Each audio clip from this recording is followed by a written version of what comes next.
Hello, everyone. This is Petra Lohmeyer from Nevelle, and I thought I'll just record this before I go out. I actually wanted to go somewhere else, but I want to record this while it is fresh on my mind. So we've got a couple of things today because my life is really going into a different direction now, but I want to finish up what I promised. One is the AI bit, the things that I did before I went to all these different courses and got trained by AI companies, which is still, though, stuff that might be interesting for you. And if you want to go to one of these courses that are that goes a little bit further, that has some very professional prompts in it and stuff. It's the AI Summit by Dean Graziosi and Tony Robbins was a couple of weeks ago, I think. If you missed it, that's really unfortunate. I did talk about it and it was free. And for €1, you could literally enter for 1 month into this group. And I found some incredibly good prompts in there, some very professional prompts. But here we just do before whatever I did before I did this. And this time I thought it was a really interesting experience that I had editing videos. And I personally used it for my business, the win-win situation and everything, but you can also use it for other things. Like if you don't know what to give your grandma for Christmas, for example, you can just use this little tool and it will make your life so much easier. So what I'm talking about, basically it's a reel of different videos that you can cut together, and it used to take you forever. You would have to go into your video editing software, then you would have to find the right spaces and the right places where to cut something out, and then how it all fits together, and it wouldn't fit together, and then you would have to find something to put in between. And so it would take, I mean, literally, even if you have the videos already that you wanted to use, it would take ages. I mean, literally hours to do this. And at the end, you'd be knackered. You might have something that you wanted, but it may not be just as good as you thought. And then you start over again and so on and so forth. Well, now with AI, you can do the whole thing in about 30 seconds. It's mind-boggling. What I did, just to tell you what my process was and to show you how this works here, is basically I used 5 or 6 videos from different courses that I recorded in the past, different things out of the win-win course, but also out of the job course, out of different bits. Part of it was some little commercials. And I basically just put them. So I opened this right here. You can see this. And then you can press on this little button to show it that you wanted the AI editing. This is a program that I've used for 20 years, by the way. I'm not affiliated with any of this. I don't get any money by recommending this to you, but I did use it initially because, there were other editing programs out there like Final Cut Pro and Adobe, and they were the really professional editing suites, but I couldn't really afford them at the time. I was an actress. That was 25 years ago or something. I was an actress. I couldn't really afford it. And it was also, they were pretty complicated to learn. So I just used this, which was free at the time. It's not free anymore, but it doesn't break the bank either. So basically, I used this because it was also easy to use, and it has improved and improved and improved over the years. And now it has incorporated AI. And this is how this works. So basically, you just open this, you click on this button, and then you import these videos that you want to use. And then you click here, and then you tell AI that it should just take out the nicest scenes. And then you can, here, you can tell it how long the clip is supposed to be, if it's 90 seconds or 30 seconds or 60 seconds or any kind of length that you want. And it works best, by the way, if you use clips with nice visuals and different things in it. If you just use yourself talking the whole time, then it's not going to get that good. But if you use things with different visuals, some things that will have a few fun bits in it, then I'll show you what the result was. And I'm sorry for the commercial, but this is actually showing you what came out of this. Take a look at this.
incredible? Took me 30 seconds. It had, I think, like 6 frames in the six bits in the middle where I had to cut something out. For some reason, it was blank, and I just put this middle bit in there where you see the text in it. But all the other stuff that was pretty much exactly what AI gave me. It literally took me 30 seconds. It just processed it, and then I had this little reel, and I thought it was just awesome. I mean, it would have taken, did you see the how it fits together as well? So you see me kind of looking at and then looking down, and then there comes the tiger and everything. I mean, I didn't make this up.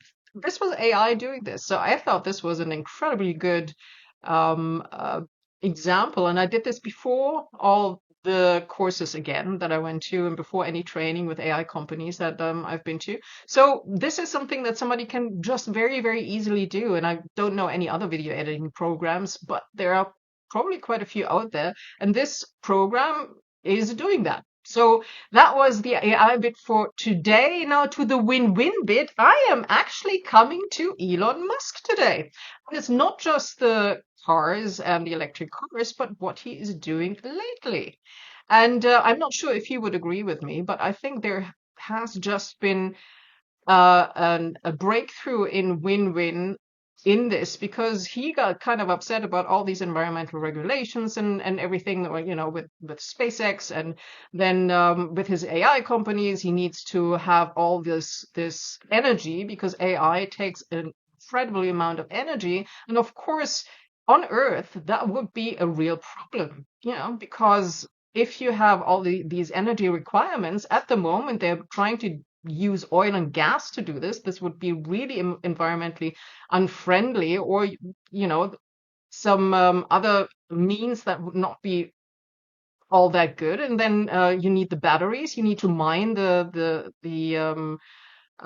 things that go into the batteries, which some people are doing in the Amazon, cutting down the Amazon. There are all these different problems. And at some point, he just got upset with all these environmental restrictions and trying to get the regulatory approval. So he just decided just I think a week ago or so, that hey, why not do this in space? And this is actually something that I forwarded, I think 2 weeks ago, from a Swiss company that is actually doing this already. It was on one of the posts of the World Economic Forum. And a short while afterwards, literally days afterwards, I think a day or two afterwards, I read that Elon Musk is thinking about doing this too, and some of the other billionaires as well, to just put these data centers into space. And why not? I mean, think of the advantages of it. It's not just that you don't need the space on Earth. It's not just that you don't need all this energy just to cool those things. It's not just that you need the energy on Earth and then you can't do it all with solar, because sometimes it's you don't have sun, and sometimes you don't have wind, and you need some sort of other means which may not be what we want. And in space, basically, you've got sun 24/7. You've got unlimited space where you're not bothering anyone. You've got the moon where you can mine things. That's what he said already. And if you think that he wants to go to Mars anyway, well, he's going to have to test some of the things that he wants to do on Mars, like mining, for example. So you could just as well do it for the moon, for whatever solar panels he's building in space. He can put gigantic panels there. It is already something that was thought about by some physics guy. I can't remember. Elon Musk says in one of his videos that it's not the Dyson sphere yet, but it's one of these other ways of capturing the energy of the sun. You can't just do this on Earth itself, because what did Elon Musk say? Like only a 2 billionth of the sun's energy comes to Earth. So if you put these solar panels elsewhere, you have a lot more energy. You don't need to cool the bloody thing, because it is really cold in space. They have to do something, I didn't quite understand the reference, but it's much easier to do. All the materials, as said, come from the moon, and you've got unlimited possibilities to scale the whole thing. while you're already testing out things that you want to do on Mars. I mean, I don't know how Elon Musk sees this, but I think this whole environmental thing on Earth has actually sparked innovation that will, in the long term, cost him less because he would have had to do this anyway. And now he has a really good excuse why he wants to do it immediately, which means he also has a good excuse to get funding for it. I mean, everybody wins. Environmentalists should not be against this because this is exactly how we can save all of these energy requirements destroying things on Earth while he is already then in space, has an excuse to go to space, and has all this unlimited energy and resources. And there has already been SpaceX is there's another member on the board of SpaceX and his name is Peter Diamandis. He already had an asteroid mining company, but didn't find enough investors to keep it going. And on these asteroids, for example, there are all these materials that we want to mine on Earth. That is really bad mining on Earth. So there's so many advantages to this. And I wanted to just point something else out. Well, remember that movie First Contact? I think it's called Contact or First Contact with Jodie Foster, where she goes into this machine and then there's a lot of stuff happening. She's got the camera and she sees these wondrous things, and then she comes back and the camera is blank, and she's just really disappointed. And I think as in the audience, I was really disappointed as well because to see what is on there. But you know what would make sense? Well, there are a few things that are colliding here. So number one, AI will supersede us in 5 to 10 years. That's what Elon Musk says. That's what Ray Kurzweil says. I think it's 5 to 10 years. Some say 20, but it's probably more like 5 to 10 years. That's number one. Number two, Elon Musk is already working at Neuralink, and there are other companies working on it as well. And that is supposed to not just enhance humans, but also is being used to basically transfer consciousness to AI or to the cloud, which arguably we are already doing because we are training AI. AI is trained on us, is trained on what we are thinking, how we are thinking. So basically, we're basically uploading our consciousness already, if you want to see it that way. Now, Sadhguru, that's now a little bit of a jump, said in one of his videos at some point that he thinks space travel, the way we are thinking about it, is actually very human centric because we think that we have to step into a box, close the door, travel incredible distances, then land somewhere, open the door again, and step out of the box. And that is how we're space traveling. Well, he says that he doesn't think that other civilizations would do it that way because they would just digitize themselves and then go across incredible distances. It's much safer and it's much faster than having to be in a rocket. Now, that may sound really weird, but if you think about it, well, AI, if it's really superseding us in 5 or 10 years and he wants to go to the stars, how do you think it's going to do that? It's going to do that digitally. Why shouldn't it be?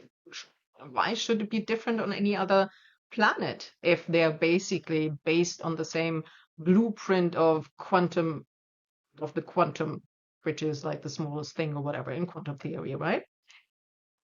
Now, back to Jodie Foster again.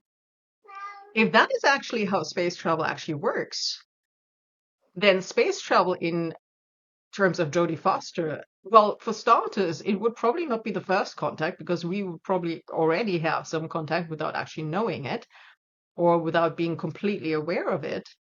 But it may have been the first contact, in the movie at least, of us going to another planet. Which would then make sense why the camera doesn't have anything on it, because it would have been her consciousness that would have been uploaded to the machine. She would have traveled there in consciousness, would have seen all these things, would have come back, but the camera would not have been transferred either together with her, because camera is just a machine, doesn't have consciousness, right? So that would actually make sense. And if you follow this whole thought, then if AI supersedes us in 5 to 10 years, if we also manage to upload our consciousness using something like Neuralink, for example, we might be a spacefaring culture within the next 10 to 20 years. Just think about it. Isn't that exciting? Anyway, it was just the thought for today. So this was the present for Christmas for your grandma if you want to make her a video and maybe an idea of where the future is going. Maybe I'm completely hallucinating in this way, but hey, it's possible, isn't it? This was Petra Lohmeyer from Nevelle.